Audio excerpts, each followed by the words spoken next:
Assalamu alaikum everyone. Welcome back to my YouTube channel. Welcome to Creative Legal Knowledge. Subject Sociology, lecture number 3, Culture and its Characteristics. It is very interesting and most important topic. So, today I discuss the culture and its characteristics. First of all, I introduce introduction of the culture. Let's start. Culture is one of the most important concept in social sciences. कि culture एक बहुत important अहम concept है social science से. अब हम कह रहे हैं कि सोशल साइंसेज में कल्चर कैसे आ गया. तो हमने पढ़ा था जैसे कि सोशियोलॉजी क्या है, एक सोशल साइंस है. तो हम इसके अंदर डिस्कस करेंगे कल्चर, सोसाइटी के एलिमेंट्स को भी डिस्कस करेंगे. पॉलिटिकल साइंस है तो पॉलिटिकल साइंस को भी देखते हुए हम कल्चर को देखेंगे कि कल्चर कैसा है. तो बेसिकली हम सोशल साइंसेस के अंदर कल्चर को डिस्कस करते हैं. The study of the human society immediately and necessary led us to the study of its culture. जब हम ह्यूमन की सोसाइटी की स्टडी, ह्यूमन की सोसाइटी को जब हम स्टडी करते हैं, बेसिकली हम उसके कल्चर को स्टडी कर रहे होते हैं. ह्यूमन सोसाइटी में जितनी भी चीजें प्रिवेल कर रही होती है, जितनी भी सोसाइटी रेगुलेट कर रही होती है, on the basis of culture regulate कर रही होती है. The study of society or any aspects of its become incomplete without a proper understanding of the culture of that society. Culture and society go together. जब भी हम किसी society के किसी भी पहलू को डिस्कस करते हैं, चाहे वो पॉलिटिकल हो या related to any other thing हो, सोसाइटी के हर पहलू को डिस्कस करने से पहले हमें पता होना चाहिए कि कल्चर कैसा है. हमें इनकम्प्लीट अगर अंडरस्टैंडिंग होगी कल्चर के बारे में तो हम उस सोसाइटी को ही डिस्क्राइब नहीं कर सकते. इसी तरह without a proper understanding of culture society of that society culture and society go together, कि हम तभी उस चीज को अंडरस्टैंड कर सकेंगे जब तक हमें कल्चर की अंडरस्टैंडिंग होगी. दे आर इनसेपरेबल, कि सोसाइटी और कल्चर इनसेपरेबल तो है ही. मतलब एक सोसाइटी और कल्चर कैसे इनसेपरेबल है कि वो आपस में जुड़े हुए हैं. It is important to distinguish between related concept of culture and society. अगर हम इसके अंदर कुछ डिस्टिंक्शन करना चाहे, कुछ डिफरेंसेस करना चाहे, तो कल्चर और सोसाइटी में कुछ डिफरेंसेस भी आ सकते हैं. Society regulate through the culture, society चलती ही कैसे है, मेंटेन कैसे करते हैं, थ्रू द कल्चर के जरिए. जब हमारा कल्चर ऐसा हो, बड़ा स्ट्रॉन्ग कल्चर हो, जैसे कि आपने नहीं पढ़ी होगी, ब्रिटिश कॉन्स्टिट्यूशन में पढ़ा जाए तो वहां का आइन नहीं लिखा होता, वहां की कन्वेंशन होती है. कन्वेंशन बेसिकली उनका कल्चर होता है, तो वहां लॉ ही नहीं होता, वहां कल्चर से ही उन्होंने अपनी सोसाइटी को इतना रेगुलेट किया होता है. तो बेसिकली कल्चर का मकसद यही होता है, वो लॉ की सूरत में होता है एक तरह का. तो वो सोसाइटी को बड़े अच्छे तरीके से रेगुलेट करता है. Culture is the basic part of society, ये सोसाइटी का एक अहम हिस्सा है. Culture means norms value and belief. Culture का मतलब ही हमारी नॉर्म्स होती है, हमारी वैल्यूज होती हैं, कि वैल्यू से इकदार होना, बिलीफ ईमान होता है हमारा कल्चर. अब मुस्लिम सोसाइटी में देखा जाए तो मुसलमान का ईमान होता है कि अल्लाह एक है. उस तरह के डिफरेंट एस्पेक्ट इस्लाम के रिलेटेड डिफरेंट एक्सपेक्ट होते हैं. हमारे जो 5 अकायदे है, रोजा, ज़कात, हज, नमाज, ये सारी चीजें होती हैं. अब एक बेसिक पार्ट हम कह रहे हैं कल्चर को, हम इंट्रोडक्शन में कह रहे हैं एक बेसिक पार्ट है. Man is a social creature and man is the part of the environment. Man क्या है, एक सोशल क्रिएचर है. किसका सोशल क्रिएचर, भाई कल्चर को. Without culture, without man, without culture हम क्या कह सकते हैं, क्योंकि एक मैन कल्चर के बिना रह ही नहीं सकता, क्योंकि उसने सोसाइटी को रेगुलेट करने के लिए क्या जरूरत होती है, हमारे कल्चर की जरूरत होती है. और मैन एक हिस्सा होता है. Man is the basic social part of life. जो इंसान है, जो लोग हैं, वो एक सोशल पार्ट है जिंदगी का, क्योंकि विदाउट मैन हम किस चीज की, किस सोसाइटी को ही हम रेगुलेट नहीं कर सकते. और सोशियोलॉजी स्टडी की सोसाइटी की कर दिया. अब सोशियोलॉजी स्टडी सोसाइटी को कर रही है, तो सोसाइटी के किसी फैक्टर के ऊपर बात करें, वो है कल्चर. नेक्स्ट देखिए, culture is the centre of the society. Basically यही बात है कि क्यों कल्चर होता ही सेंटर है, मरकज है सोसाइटी का. विदाउट कल्चर तो एक सोसाइटी सर्वाइव ही नहीं कर सकती. तो it regulate the relationship of other member of the community. ये रेगुलेट कराती है रिलेशनशिप, ताल्लुकात को बनाती है दूसरी मेंबर ऑफ द कम्युनिटी के साथ भी. इसके साथ एक कोटेशन लिखिए, how to behave in society. हमें कैसे बिहेव करना है इन सोसाइटी. तो कैसे बिहेव करना है, अपने कल्चर के साथ बिहेव करना. आपका जिस तरह का कल्चर होगा आप उसी तरह बिहेव करेंगे. आगे है culture word use in basic sense. हम कल्चर का इस्तेमाल कैसे करते हैं, या हम किस तरह कह सकते हैं, ये बुनियादी तौर पर है क्या.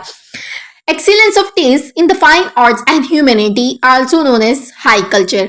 हमारे जो टेस्ट है, हमारी टेस्ट होते हैं, जो फाइन्स होती हैं, फाइन आर्ट्स मतलब आप आर्ट्स करते हैं, ह्यूमैनिटी आपकी इंसानियत, वो बेसिकली आपका कल्चर है। आप किस तरह लोगों के साथ ट्रीटमेंट करते हैं, तो वो आपका बेसिकली कल्चर होता है। As an integrated partner of human knowledge, believe and behaviour that depend upon the capacity of symbolic thought and social learning, कि आपके अंदर जो नॉलेज होता है, आपकी बिलीव्स का नॉलेज, आपके बिहेवियर का नॉलेज कैसे आपके पास गेन होता है। विदाउट कल्चर तो आप नहीं ना ये चीजें कर सकते, तो आप कल्चर से ही वो सारी चीजें लेते हैं।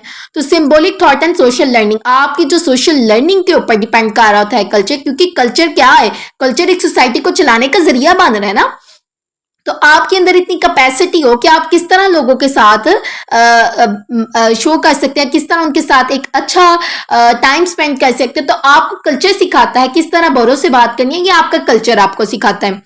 This set of shared attitude, values, goal and practices, मतलब ये सेट है, एक कह लें असूलों का मजमूआ ही कह लें, कि शेयर करता है रवैये कैसे होने चाहिए, अपनी इकदार को, अगर इस्लाम में कहा गया इन चीजों पे अमल करना, तो अपनी इकदार को किस तरह महफूज किया जाए।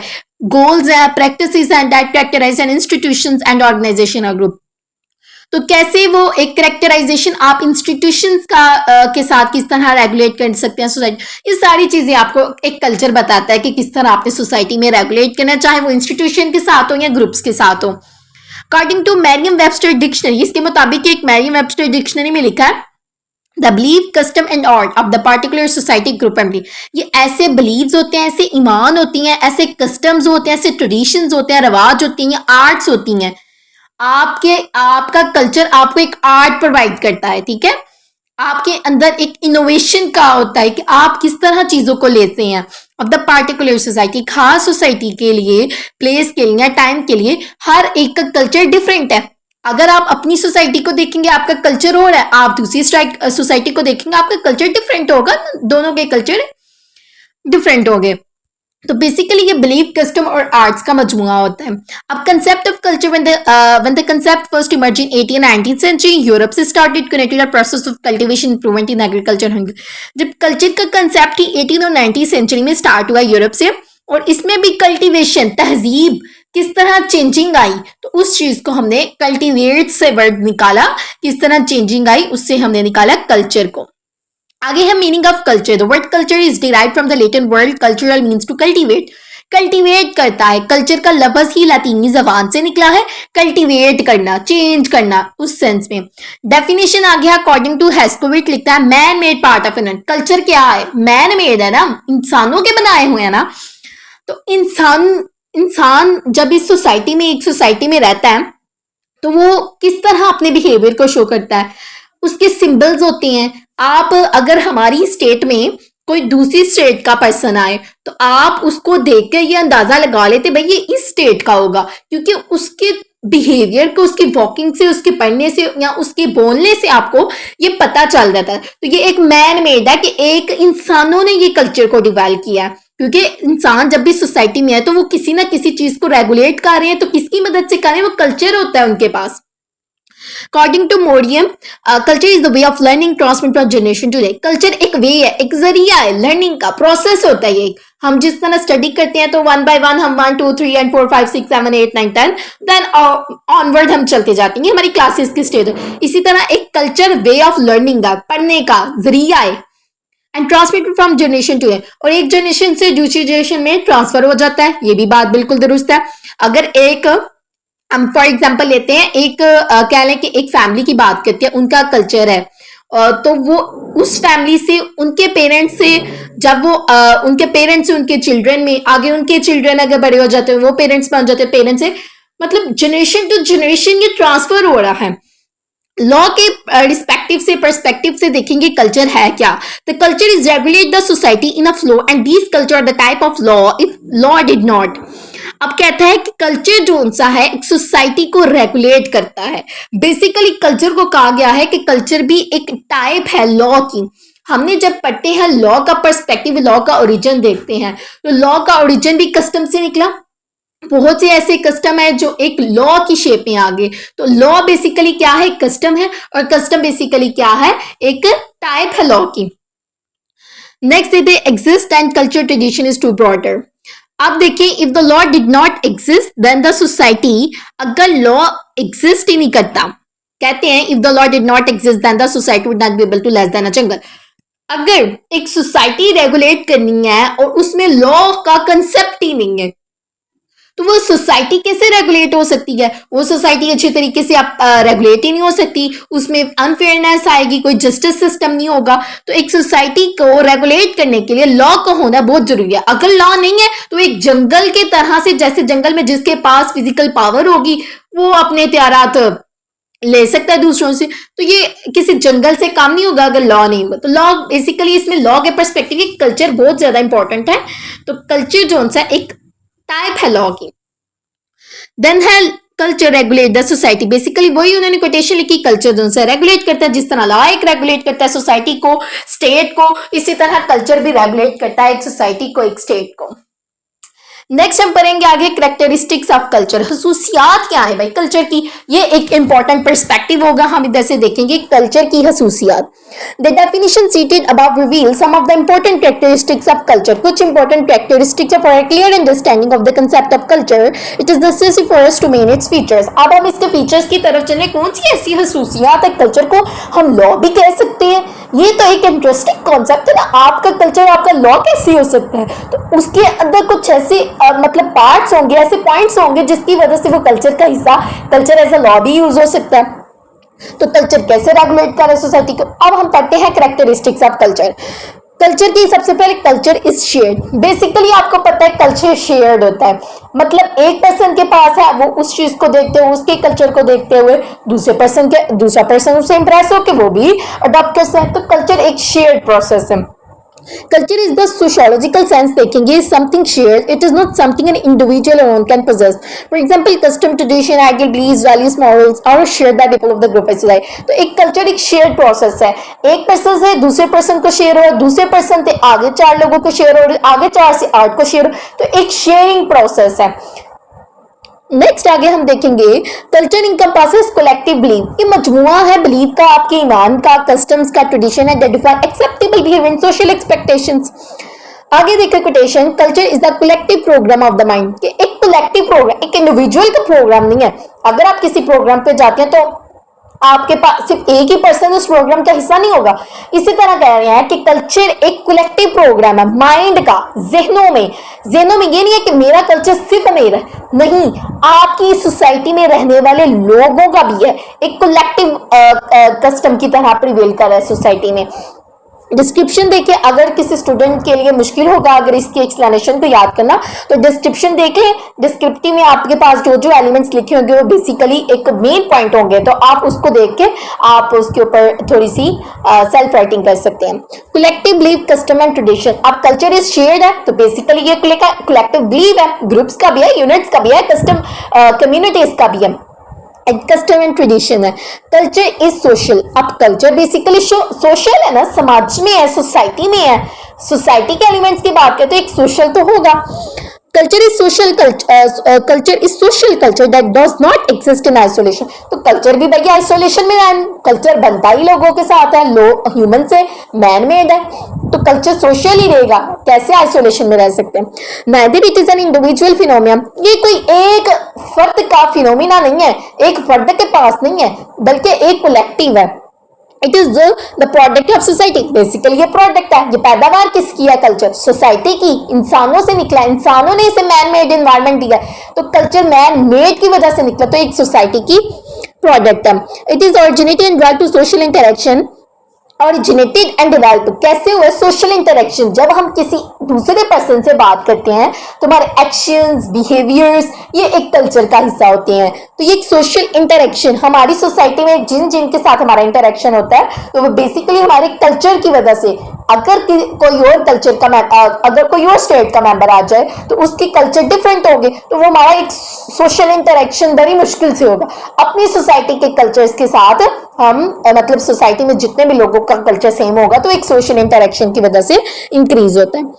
It is shared by the member of society, share भी होता है क्योंकि सोसाइटी के मेंबर इसे शेयर करते हैं। No man can acquire culture without association with other human, एक आदमी कभी भी ये हासिल कल्चर को हासिल नहीं कर सकता किसी एसोसिएशन या other with other human being के बगैर। कि एक कल्चर अगर किसी पर्सन को अपने कल्चर के बारे में जितना भी मालूम है वो आगे शेयर करेगा तो देन वो सोशल होगा, तो एक पर्सन से दूसरे पर्सन में ट्रांसफर होता है। Culture is transmissive. अब कल्चर कैसे ट्रांसमिसिव है वो देखते हैं। ट्रांसमिसिव मतलब होता है एक जगह से दूसरी जैसे कि हमने पीछे पढ़ा जनरेशन टू जनरेशन ट्रांसफर होता है। Culture is passed on through generation and across geographic boundary to language tradition and custom. अब कल्चर क्या है, ये ट्रांसफर भी होता है जनरेशन से, एक जनरेशन से दूसरी में, पेरेंट्स से चिल्ड्रन है, चिल्ड्रन से आगे और उनके अगर वो पेरेंट्स बनते हैं तो पेरेंट्स से आगे चिल्ड्रन में, तो ये एक नस्ल दर नस्ल जो है ना चलने वाला प्रोसेस है।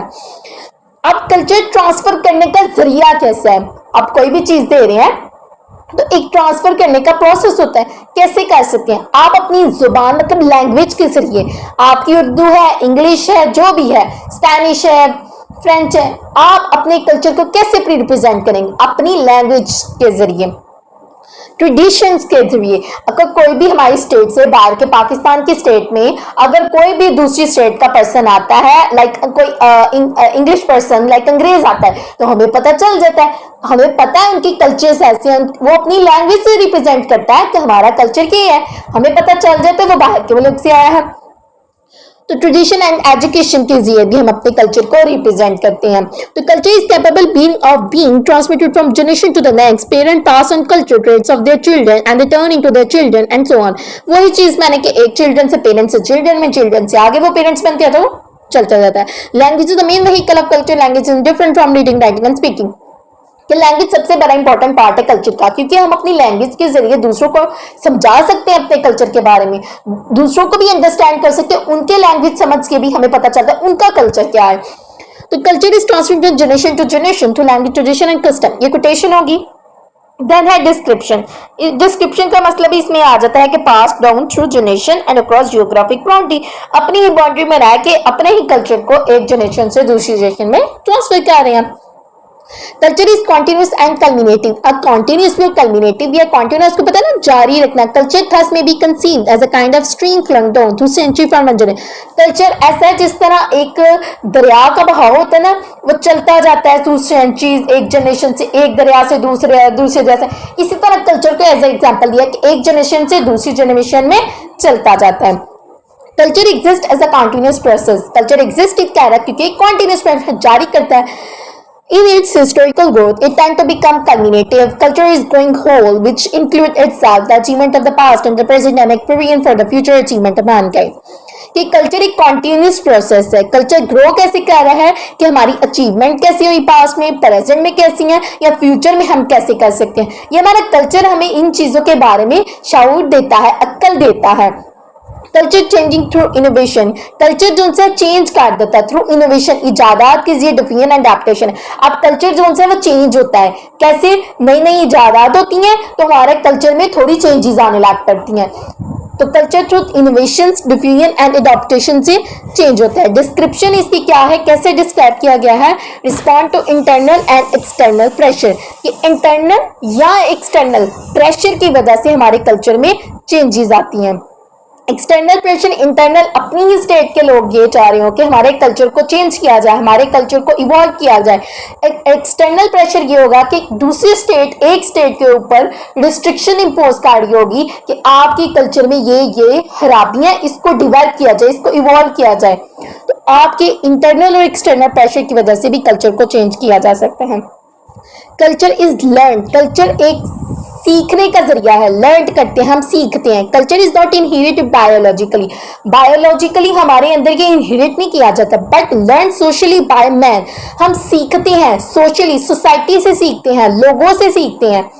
It is not an inborn tendency.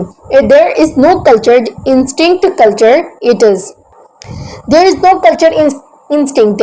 इसमें यह बताया गया है कि कल्चर पहले से ही हमारे अंदर इनहेरिट नहीं होता, जनरेशन टू जनरेशन चलता है, लेकिन ये हमारे अंदर बायोलॉजिकली इनहेरिट है, हम अपनी सोसाइटी से, अपनी फैमिली से सीखते हैं। Culture is often used and learn way of behaviour. Culture एक तरीका है किसी को सिखाने का, अपने बिहेवियर से अपने कल्चर को सिखाने का। अनलर्न बिहेवियर, अब कुछ ऐसे बिहेवियर होते हैं जो हम सीखते तो नहीं लेकिन हमें पता होते हैं, जैसे कि हम आइज क्लोज कर देते हैं, ये हमने सीखा तो नहीं, ये एक बायोलॉजिकल भी है। तो वो आइज क्लोजिंग करना, वेल स्लीपिंग, सो जाना, आई ब्लिंकिंग करना, रिफ्लेक्स करना एंड सो ऑन, जितनी भी है वो अनलर्न बिहेवियर है and purely psychologically, physiologically and not culture. Basically ये फिजिकली है तो ये कोई कल्चर का हिस्सा तो नहीं है। शेकिंग हैंड करना, सेइंग सलाम्स एंड शेविंग, तो ये हमारे कल्चर का हिस्सा है। हम देखते हैं कैसे शेक करना है, कैसे सलाम लेना है, किस तरह हमने बिहेव करना है, तो ये कल्चर हमें सिखाता है। डिस्क्रिप्शन देखिए, culture is not innate, it is learn. कह रहे कि कल्चर कोई आपके अंदर इनहेरिट नहीं था, आपके अंदर पहले से नहीं था, आपने इसको सीखा अपनी सोसाइटी से, अपने पर्सन से, अपनी फैमिली से सीखा। डिस्क्रिप्शन देखें, acquired through socialization, education and experience, कि ये हमारे पास हासिल कैसे होता है कल्चर, थ्रू सोशलाइज होते हैं हम, जब सोसाइटी के साथ मिलते हैं, ग्रुप्स अपने फ्रेंड के साथ, अपने टीचर्स के साथ, एजुकेशन इंस्टीट्यूशन, तो तब ये हमारी सोशलाइजेशन होती है। थ्रू एजुकेशन के जरिए हम सीखते हैं, जब हम अपनी किताबों में पढ़ते हैं हमारा कल्चर कैसा है तो हमें पता चलता है कि ये चीजें होती है हमारे कल्चर में। एंड एक्सपीरियंस, अपने तजर्बे के जरिए हमारा कल्चर का जो कल्चर है हम वो सीखते हैं। Culture is equal to socialisation, education, experience, पर people learn culture norms, values and practice from families, communities and institute. वही के पर्सन जो उनसे, एक पीपल जो उनसे कैसे कल्चर को लर्न करता है, कैसे सीखता है, अपनी फैमिली से, अपनी कम्युनिटी से और इंस्टीट्यूशन, जिस इदारे में वो पढ़ने जाएगा वहां से भी कल्चर सीखेगा, अपनी कम्युनिटी से, अपने फ्रेंड के साथ, अपने नेबर के साथ। जब भी वो सोशलाइज होगा, अपनी सोसाइटी में लोगों से मिलेगा, इंटरेक्ट करेगा, तो आप उस चीज को थिंक कर रहे हैं। नेक्स्ट हमारे पास culture is consistent and integrated. Culture क्या है, एक कंसिस्टेंट है।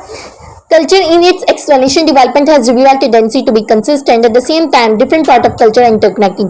एक ही टाइम में हम डिफरेंट पार्ट ऑफ कल्चर जो उनसे आते हैं ना, डिफरेंट मुख्तलिफ तरह के कल्चर होते हैं, वो इंटरकनेक्ट कर जाते हैं। बेसिकली कल्चर, हर एक का कल्चर क्या है, रिस्पेक्ट करने का दर्ज देता है। तो बेसिकली वो एक दूसरे के साथ किस तरह भी कोई एलिमेंट ऐसा होगा जो दूसरे कल्चर के साथ भी इंटरकनेक्टेड हो जाएगा, तो ये कंसिस्टेंट है। फॉर एग्जाम्पल ले लें, the value system of society is closely connected with other aspects such as morality, religious, custom, tradition, believe and so on.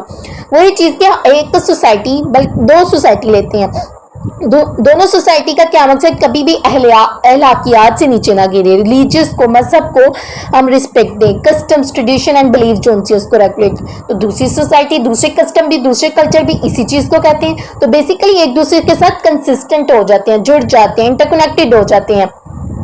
Change in one part of culture will cause change in rest of the part. अगर किसी culture के एक हिस्से में change आता है तो उस चेंज के बाद उसके जो रेस्ट पार्ट में है, जो कल्चर नहीं बदल रहा, उसके हिस्से में भी चेंज आना है। एक पार्ट के कल्चर में चेंज आता है तो एग्जैक्टली वो दूसरे पार्ट के कल्चर में भी चेंज आता है। अब इसकी हम पढ़ेंगे quotations. Culture is a complex whole, एक पेचीदा मामला है, while including knowledge, belief, arts, moral law, custom and any other capabilities and habit acquired by man। जो भी एक आदमी के पास हासिल करदा कहने चीज़ें होती हैं, वो हमारे पास नॉलेज होता है, बिलीव्स होती हैं, हमारे वैल्यूज़ होती हैं, हमारे कस्टम, ट्रेडिशंस, आर्ट्स होते हैं, इनोवेशंस होती हैं, तो इससे हम कल्चर को सीखते हैं।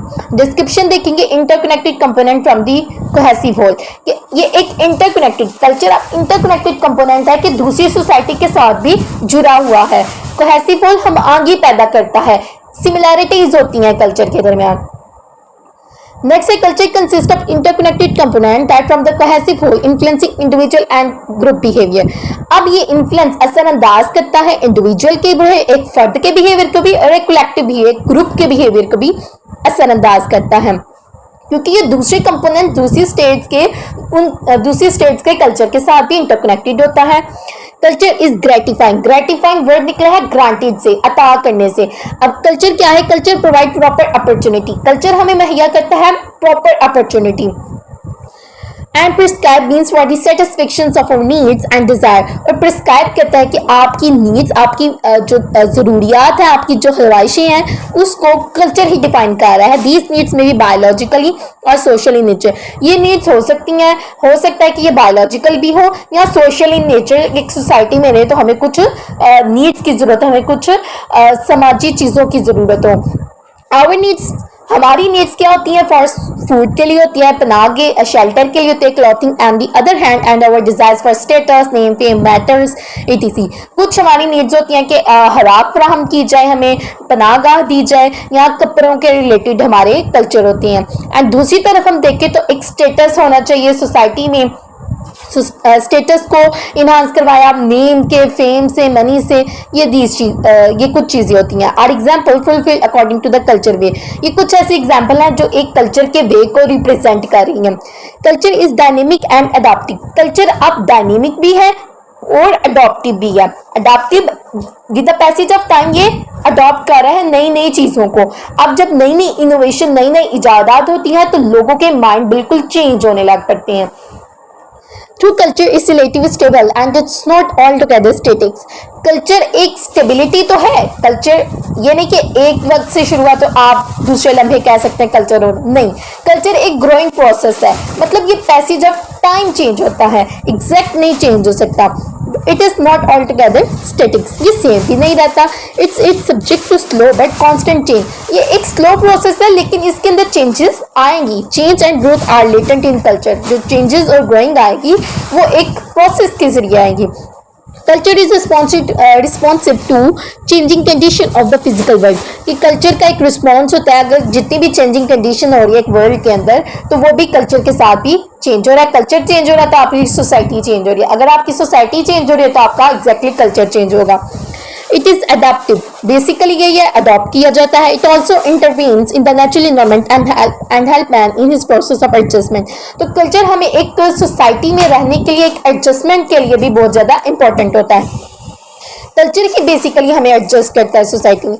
नेक्स्ट देखिए, culture evolve over time in response to internal and external change adopting to environment, social and technological change. वही चीज जो मैंने पीछे बताई, या तो वो इंटरनल चेंज की वजह से, या इंटरनल लिमिटेशन या प्रेशर होता है, या तो एक्सटर्नल लिमिटेशन या प्रेशर होने की वजह से कल्चर चेंज हो रहा है।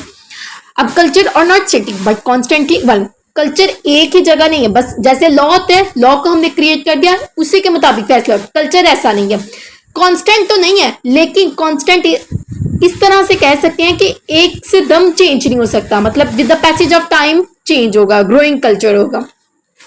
डिस्क्रिप्शन देखें, evolve over time in response to internal and external change, कि ये through the passage of time internal या एक्सटर्नल कुछ प्रेशर की वजह से भी चेंज आ सकता है।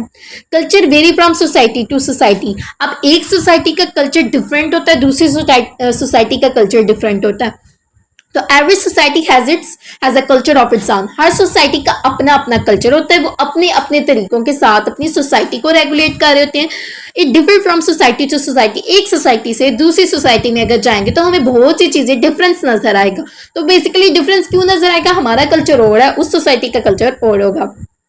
Culture of every society in unique in itself, कि हर सोसाइटी का एक अपना ही एक यूनिक सा एक मुनफरिद किस्म का कल्चर होता है। Culture are not uniform. Culture basically same तो हो नहीं सकते। Culture elements such as custom, tradition, moral values, ideologies, belief, practices, institutions, way of eating, speaking, granting, dressing, entertaining, living, कि हर तरह के एलिमेंट को जो है, चाहे वो अहलाकियात से रिलेटेड हो, चाहे वो आपके नजरिए से रिलेटेड हो, चाहे वो ईमान के रिलेटेड हो, चाहे वो किसी इदारे के रिलेटेड, आपके खाने का तरीका, बैठने का तरीका, वो आपका कल्चर रिप्रेजेंट कर रहा है। तो बेसिकली ये कहा गया है कि culture vary from society. Society, एक सोसाइटी से दूसरी सोसाइटी का कल्चर बिल्कुल डिफरेंट होता है। आगे सिंबॉलिक एक्सप्रेशन, हम अपने एक्सप्रेशन के जरिए भी अपने कल्चर को रिप्रेजेंट कर सकते हैं। Basically culture express itself through language, art, music, dance and other creative form conveying meaning and facilitating communication. कि कल्चर कैसे एक्सप्रेस किया जाता है, या तो वो लैंग्वेज के जरिए हम जैसे बोलेंगे तो हमारे कल्चर की रिप्रेजेंटेशन हो रही है। अगर हमारी लैंग्वेज जो सी है उर्दू में हम बोलेंगे तो वो पता चलेगा ये पाकिस्तानी है। अगर वो दूसरी कंट्री से कोई आए चाइनीज बोले तो वो पता चलेगा वो चाइना से है। तो बेसिकली आप अपने लैंग्वेज से जरिए अपने कल्चर को रिप्रेजेंट कर सकते हैं। आप अपने आर्ट के जरिए, आपके पास जो भी आर्ट होगा उससे भी आप अपने कल्चर को रिप्रेजेंट कर सकते हैं। तो क्रिएटिव फॉर्म्स एंड कम्युनिकेशंस। अच्छा, culture is the blood of the soul into which thought run out of which they grow. कि कल्चर एक इंपॉर्टेंट हिस्सा है, is the blood of the soul, ये एक रूह का हिस्सा बन चुके हैं। इनटू विच थॉट जो सी है, हमारी जो सोच है वो रन करती है किसकी बेस पे, कल्चर की बेस के। Out of which they grow, और ये with the passage of time क्या हो रहा है, बढ़ता जा रहा है, ग्रो होता जा रहा है, इसमें चेंजेस आ रही हैं।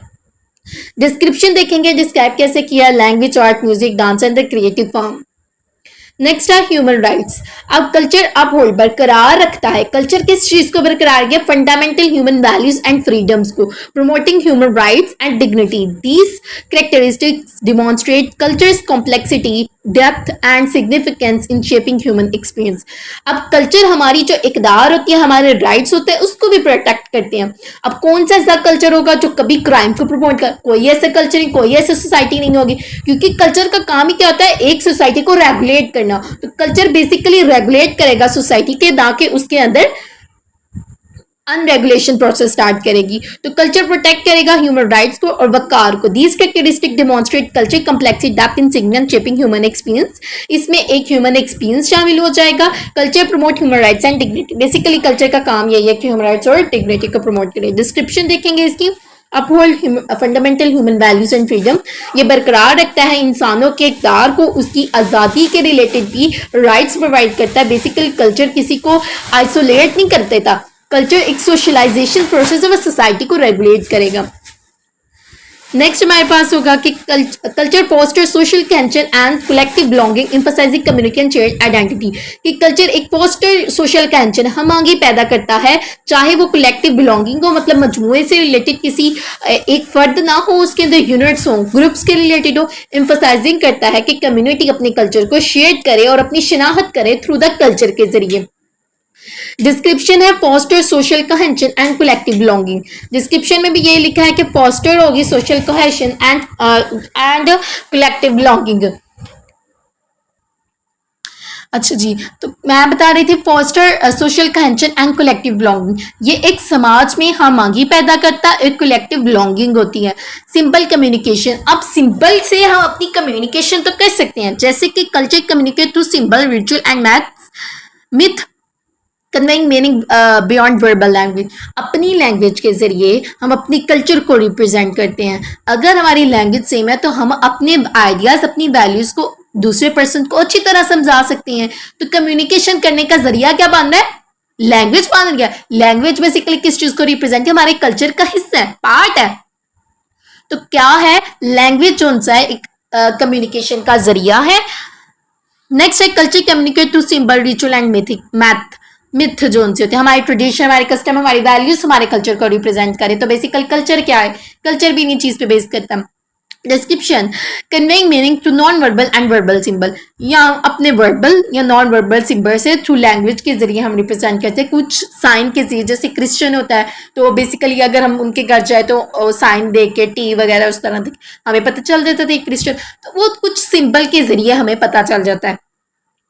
नेक्स्ट है इंपॉर्टेंस ऑफ कल्चर। अब हम बात करते हैं कि कल्चर की, बेसिकली आपको पता तो चल गया इतना पढ़ने के बाद कि कल्चर की इंपॉर्टेंस तो है सोसाइटी में। बेसिकली पहले कल्चर की इंपॉर्टेंस हमने जो देखी, हमें जितना भी पढ़ने से लगा कि कल्चर एक सोसाइटी को रेगुलेट करता है, एक मैन मेड थिंग है। Culture at the type of law भी है। कल्चर का बेसिकली काम यही है कि एक सोसाइटी अच्छे से रेगुलेट करे, मेंटेनेंस रहे। देखते हैं अब importance. Culture play a vital role in shaping individual and collective identity, influencing behaviour and fostering community, innovation और economic growth, promote cause, culture understanding, global empathy. इसके अलावा आप अपने से खुद भी लिख सकते हैं इंपॉर्टेंस जितनी भी हमें पढ़ी। यही है कि इंडिविजुअल कलेक्टिव आइडेंटिटी, अपनी शिनाख्त के लिए हमारे कल्चर बहुत ज़रूरी होता है। एक मुस्लिम कम्युनिटी के लिए जो इस्लाम ने, जो रिलीजियस ने, जो होली बुक में लिखा है उसको करना, और जो होली प्रॉफिट की जो मिसालें हैं, जो उनकी ज़िंदगी से हमें रहनुमाई मिलती है, हम उसकी चीज़ों पर अमल करें। तो ये एक मुस्लिम कम्युनिटी का कल्चर है। इसी तरह जो नई इजादात होती हैं, इकोनॉमिक ग्रोथ होती है, वो हमारे प्रमोट करती है हमारे कल्चर्स को। नेक्स्ट कंक्लूड करेंगे हम कल्चर को। कल्चर इज अ डायनेमिक, मतलब डायनेमिक तो है, अडॉप्टिव भी है।